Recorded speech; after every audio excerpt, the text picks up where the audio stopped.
बिस्मिल्लाहिर्रहमानिर्रहीम।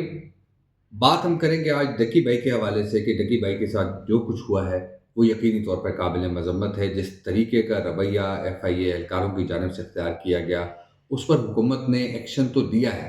लेकिन ये कहानी इस मुल्क के हर शहर की है।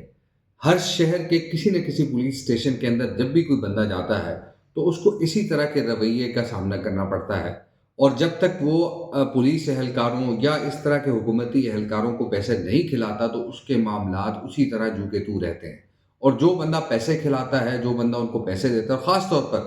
आईओ एक ऐसा, यानी जो तफ्तीशी अफसर जिसको इन्वेस्टिगेशन ऑफिसर कहा जाता है, वो किसी भी केस के अंदर चाहे कोई हक पे है या ना हक है, उस केस में बड़े पैमाने पर पैसे जो है वो डिमांड करता है। और यही केस जो FIA के आईओ ने डकी भाई के साथ जो कुछ किया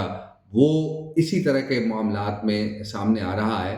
कि किस अंदाज से उन्होंने ये पैसे लिए और किस अंदाज से उनको टॉर्चर किया। तो ये सारी ऐसी चीज़ें हैं कि जिस पर हुकूमत को अपने जो थानों का निज़ाम है, ख़ास तौर पर जो पुलिसिंग है, उसको दुरुस्त करना पड़ेगा। मैं आपको इसलिए कह रहा हूँ कि मैं खुद इन चीज़ों से गुजर चुका हूँ कि कई जगहों पे कई मौके ऐसे हैं, मेरा ताल्लुक मीडिया से है, लेकिन कई ऐसे मौके आए हैं कि जहाँ पर मुझे मेरे जो लोग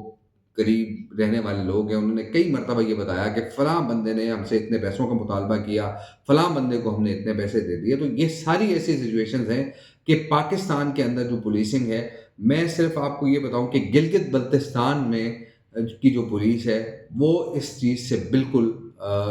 जो है वो इस उससे आप निकाल दें उनको। बाकी इस मुल्क के हर गोशे के अंदर जो भी पुलिस हैं या फिर जो जिस तरह के तफ्तीशी इदारे हैं, उनमें यही काम होता है कि आपका कोई केस अगर फँस गया है, आप अगर पुलिस थाने में फँस गए हैं या कि FIA में आप फँस गए, तो आपको पैसे देने हैं और पैसे देने के बाद आपने अपने मामलात को हल करना है। तो ये इस तरह की सिचुएशन जब तक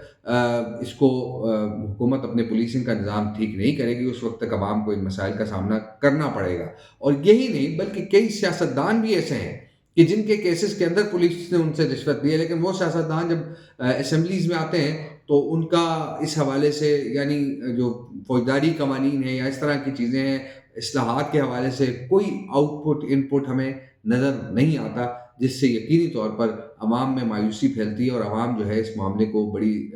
हसास नज़र से इस वजह से भी देखते हैं कि किसी न किसी का पाला जो है वो पुलिस के साथ पड़ता है। किसी की कोई चीज़ गुम हो गई है, वो पुलिस के पास जाता है और अपनी कंप्लेंट लिखवाता है, तो उससे भी पैसे माँगे जाते हैं कि हम तुम्हारी चीज़, खोई हुई चीज़ तुम्हें किसी न किसी तरीके से जो है वो बरामद करके दे देंगे, लेकिन तुम्हें हमें इतने पैसे देने पड़ेंगे। तो ये सारी ऐसी सिचुएशन है कि इसीलिए तो IMF ने जो करप्शन इंडेक्स रिपोर्ट जारी की है उसमें ख़ास तौर पे ये बताया गया है कि किस अंदाज़ से पाकिस्तान के अंदर जो है वो करप्शन हो रही है। हमारा ये निज़ाम जो है एक करप्ट निज़ाम है, इस करप्ट निज़ाम को सुधारने की ज़रूरत है।